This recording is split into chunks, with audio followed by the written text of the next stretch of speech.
Halo, apa kabar semua? Senang sekali saya Rini Ayu Ningtyas dapat menjumpai Anda kembali dalam program kesayangan kita, Dokterku, disiarkan langsung dari studio El Sinta TV 94,8 FM Fit Radio Bandung dan 95,7 FM Fit Radio Semarang. Seperti biasa, selama 1 jam ke depan, kami akan menyajikan informasi seputar kesehatan Anda. Dan tema kita hari ini sangat menarik, yaitu mengenai kualitas tidur dengan efek mendengkur. Bagi Anda yang ingin tanya langsung, silakan di 021 2520 666 atau bisa juga kirim pertanyaan ke email kami di dokterkuelsinta@yahoo.co.id. Anda juga bisa mendownload aplikasi El Sinta Mobile di Play Store milik Anda tentunya. Dan hari ini untuk pertama kalinya kita kehadiran dengan Dr. Andreas Prasaja, RPSGT. Beliau adalah praktisi kesehatan tidur atau pakar gangguan tidur di Rumah Sakit Mitra Keluarga Kemayoran. Kita sapa dulu Dr. Andreas ya, yang sudah hadir di samping saya tentunya. Halo dokter, apa kabar? Halo, baik. Kabar baik ya. Bagaimana tidurnya semalam, nyenyak? Lumayan. Lumayan, oke. Alhamdulillah gue juga lumayan nyenyak begitu ya dok ya. Dokter, ini menarik ya, karena hari ini bahasnya kualitas tidur dengan efek mendengkur. Ini sepertinya ya dok ya, apa ya, bisa dibilang permasalahan sejuta umat nggak sih?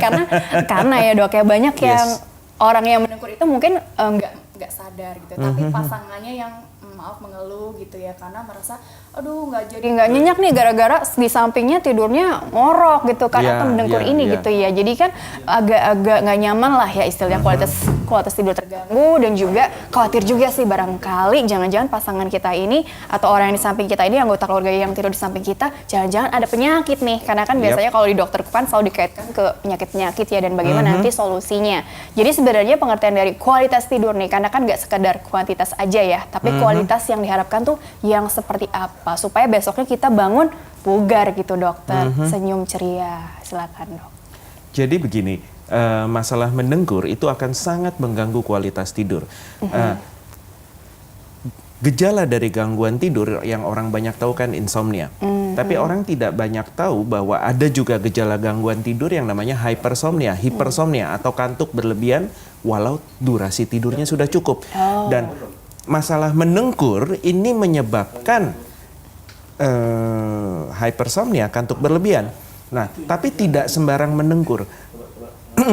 Jadi penelitian kami di Indonesian Society of Sleep Medicine mendapatkan bahwa penderita sleep apnea di Jakarta ini diperkirakan sekitar 18-20% penduduk. Jadi banyak sekali memang. Nah, apa itu sleep apnea? Sleep apnea artinya henti napas saat tidur. Ngeri dong. Ya, gejala utamanya dua, yaitu hipersomnia, kantuk berlebihan, dan mendengkur. Nah, masalahnya, di Indonesia ini kan masalah mendengkur masih dianggap sesuatu yang biasa, hanya gangguan suara. Tapi mohon maaf bagi kami, mendengkur itu tidak penting suaranya. Tapi yang penting adalah ada gangguan nafasnya atau tidak. Nah, pernah lihat orang mendengkur? Ya pernah dong. Nah, perhatikan, kalau mendengkur kan, wah mahir deh menirukannya. kerjaan tiap hari. Nah, kalau sampai ada tiba-tiba terdiam, kemudian gerakan nafasnya jadi berat gitu ya. Selama berapa detik? Di atas 10 detik, bisa 2 menit. Kemudian akan diikuti dengan episode seperti tersedak. Nah, inilah gejalanya. Henti napas. Jadi saluran nafasnya tiba-tiba tersumbat. Jadi tersumbat, gerakan nafas tetap ada, tapi karena tersumbat, kayak orang dicekik, tidak ada udara yang bisa lewat. Sesak kan saat tidur. Nah, nanti akan diikuti dengan episode bangun. Respon tubuh akan membangunkan otak untuk ambil nafas. Terus tidur lagi. Nah, si penderita tidak sadar, tidak terjaga, tapi gelombang otaknya kan sudah terpotong-potong. Nah, ini yang mengakibatkan bangun pagi nggak segar, siang cenderung mengantuk. Jadi karena gelombang tidurnya ini terpotong-potong gitu ya. Nah, terpotong-potong. Nah, ini yang menyebabkan hypersomnia atau kantuk berlebihan. Nah, dalam pelatihan saya dulu, kalau ada pasien mendengkur, saya wajib nahan SIM-nya. Nahan SIM-nya? Yes, tidak boleh berkendara. Ya, kalau sampai terjadi kecelakaan atau apa, saya harus ikut bertanggung jawab. Oh, lebih banyak kejadiannya ya. Karena, Nah, Karena kantuk berlebihan. Mengendara dalam kondisi mengantuk kan lebih berbahaya dibanding mabuk. Ya, bukan karena takut tertidurnya saja, tetapi kemampuan konsentrasi, kewaspadaan, respon refleks, ini semua hanya dibangun pada saat tidur. Dengan proses tidur yang terpotong-potong, ya kemampuan ini akan hilang.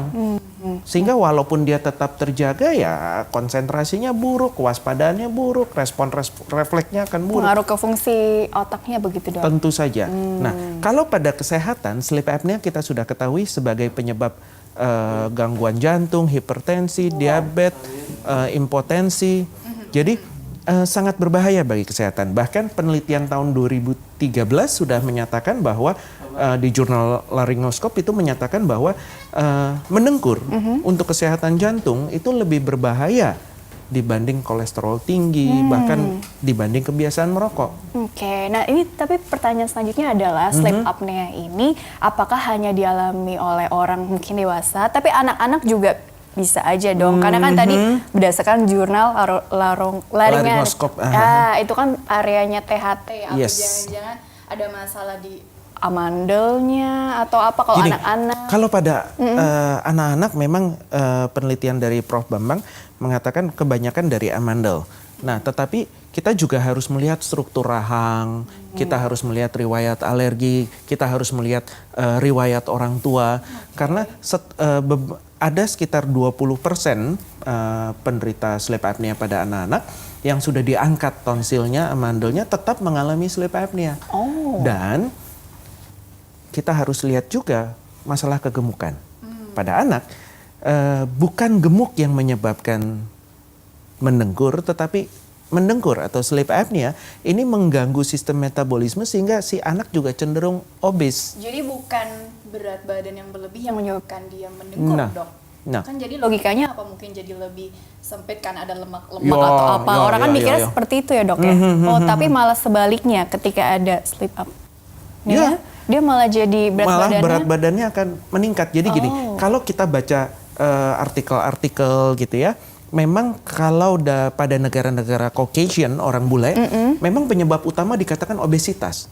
Tapi kalau pada negara-negara Asia, tidak. Struktur rahang, struktur wajah ini yang menentukan. Karena kan rahang kita sempit, leher kita pendek. Jadi tidak perlu gemuk untuk menderita sleep apnea. Justru sebaliknya. Jadi mah faktor jatuhnya ras ya, Dok ya tadi ya, Dok ya. Iya. Coba bayangkan kalau nggak bisa milih dong terlahir jadi orang bule. Nah, yang jadi masalah adalah ketika kita kualitas tidurnya buruk, tentu kan hypersomnia, kita mengantuk. Nah, otak yang mengantuk itu secara otomatis akan mencari zat-zat yang rasanya asin, manis, gurih. Jadi lebih craving buat makan-makan tertentu ya. Coba lihat tukang nasi goreng tek-tek tuh, jualannya jam berapa? Tengah malam ya, Dok ya? Iya, tidak di siang hari atau apa, tapi di tengah malam. Ternyata ada alasannya ternyata ya. Ya itulah makanya kualitas tidur ini juga akan menentukan kegemukan atau apa ya. Kalau dikaitkan dengan masa Ramadan ini, coba kita lihat ya. Kenapa waktu buka kok jadinya kayaknya pengen ini, pengen itu, bukan hanya karena tidak ada konsumsi sepanjang hari, tetapi faktor kurang tidur, faktor mengantuk, kita juga harus melihat. Bukan terganggu sih ya, perubahan pola tidur saat ya ibadah ini ya di Dokter, kita jeda dulu sebentar, nanti dilanjutkan kembali seperti apa sih kaitannya lebih dalam lagi ya, supaya kita jadi makin tercerahkan di sini ya, Dok ya. Baiklah pemirsa, jangan kemana-mana, tetaplah bersama kami akan kembali sesaat lagi.